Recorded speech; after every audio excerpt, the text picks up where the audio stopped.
Hello guys, I am Surekha और आप लोग देख रहे हैं पांडे क्रिएटिव क्लास। इससे पहले भी हम वीडियो बना रखे हैं ट्रिगोनोमेट्री रेशियोज पर, और उसमें हमने जितना भी फार्मूला है, जो फार्मूला इसमें यूज होगा उसके बारे में बना रखे। उसका लिंक हम डिस्क्रिप्शन में दे देंगे। इस चैप्टर का नाम सम एप्लीकेशन ऑफ ट्रिगोनोमेट्री है, जो एनसीईआरटी का चैप्टर 9 है। इसको हम आम बोलचाल में हाइट एंड डिस्टेंस भी कहते हैं। और दूसरा पब्लिकेशन का बुक भी ले लोगे, उसमें इस चैप्टर को सम एप्लीकेशन ऑफ ट्रिगोनोमेट्री नहीं लिखकर हाइट एंड डिस्टेंस ही लिखे हैं, क्योंकि इस चैप्टर में हमको हाइट निकालने को बोला जाता है, नहीं तो डिस्टेंस। मतलब जो भी फाइंड करना हो हाइट और डिस्टेंस के अलावा और कुछ फाइंड नहीं करना है। और दूसरा टॉपिक पर चलते हैं, line of site. Line of site इसमें बहुत बार यूज होता है, क्योंकि इस पे बेस्ड ही है। मतलब कुछ टॉपिक इसमें जो लिख रखा है उसको अगर जान लेते हैं तो इस चैप्टर को बनाना और सोल्व करना दोनों आसान हो जाएगा।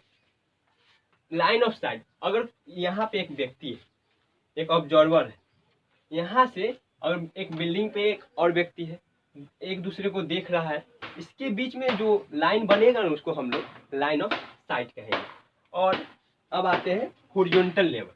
हॉरिजॉन्टल लेवल, यहाँ पे जो बेस है, जो बेस का पैरेलल, यहाँ पे बेस है, इसके पैरेलल जो लाइन है, इसके लिए यहाँ पे हॉरिजॉन्टल लेवल ये है।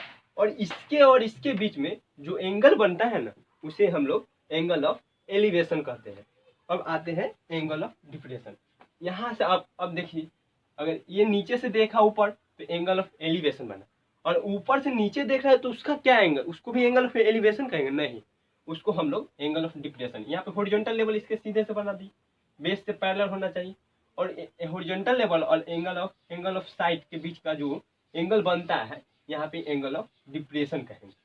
और इस चैप्टर को सोल्व करने के लिए ट्रिगोनोमेट्री रेशियो का हेल्प लेना बहुत जरूरी है। इसी के रेशियो पर बेस होगा। अगर इस चैप्टर में होगा क्या, किसी एक का डिस्टेंस दे देगा, और जैसे इसका 3 सेंटीमीटर दे दिया, और दूसरे का किसी एक का दे देगा क्या, एंगल ऑफ एलिवेशन दे देगा या एंगल ऑफ डिप्रेशन। और आपको तीसरा इसको फाइंड करने के लिए बोल देगा, या इसको या दोनों को फाइंड करने के लिए। अगर आपका ट्रिगोनोमेट्री रेशियो कंप्लीट है तो आप आराम से निकाल सकते हैं। और चलते हैं, पहले हम इस चैप्टर का एग्जाम्पल को समझते हैं, तब हम लोग एक्सरसाइज में आएंगे। चलिए हम लोग बढ़ते हैं अब एग्जाम्पल नंबर 1 पे। इसमें हमारा क्वेश्चन क्या है, a tower stand vertically on the ground. एक टावर वर्टिकली खड़ा है, from the point on the ground which is 15 metre away from the foot of the tower. मतलब ये 15 मीटर दूरी पर खड़ा है। यहाँ पे मानिए कोई पर्सन मान लेते हैं। ये एक मेजर पॉइंट लिया जिससे टावर का दूरी कितना है, 15 मीटर है। अब चलते हैं,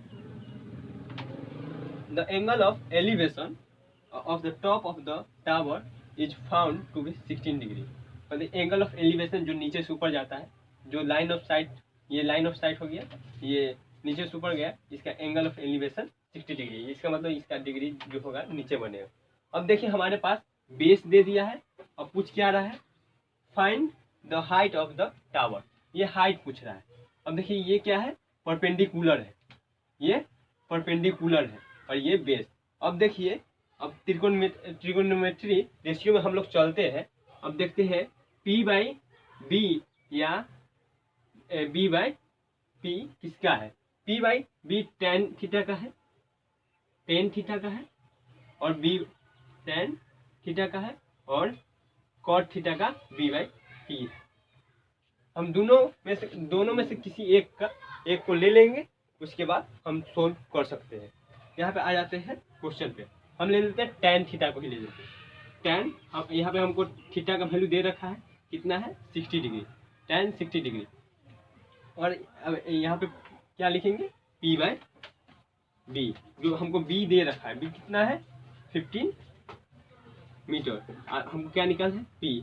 और एंगल 60 डिग्री का वैल्यू कितना है, वो एंगल tan, यहाँ पे लिख देते हैं tan 60 डिग्री का वैल्यू होता है √3, यहाँ पे लिख देते हैं √3। अब देखिए P का वैल्यू हमारे पास आ गया, कितना हो गया 50√3 मीटर। आपका P का वैल्यू आ गया, मतलब 50 the height of tower is कितना हो गया 50√3 मीटर। दूसरे एग्जाम्पल की ओर बढ़ते हैं। इसको पढ़ने में थोड़ा टाइम लगेगा, ऐसे ही हिंदी में बता देते हैं। एक पोल है, इलेक्ट्रिक का पोल, यहाँ पे एक फोल्ट आया, टॉप पे फोल्ट आया, वो उसका दूरी बता दिया, जो फुट से कितना मीटर इसका हाइट दे दिया है, 5 मीटर हाइट दे दिया है।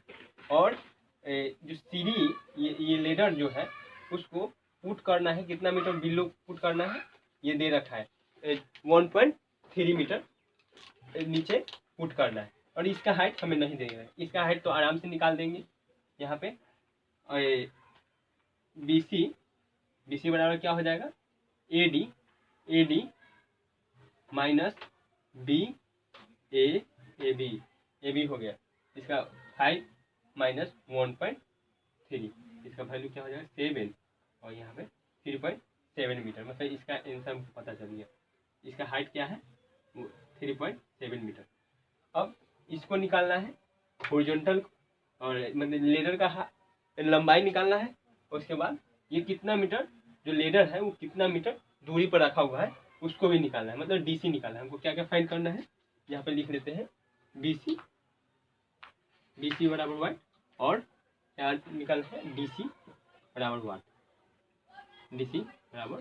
वाट, इसको फाइंड करना है।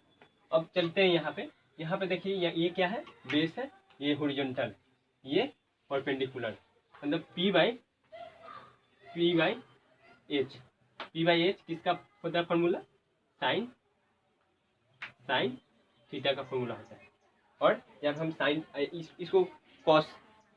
इसको कॉसेक थीटा से भी हम निकाल सकते हैं।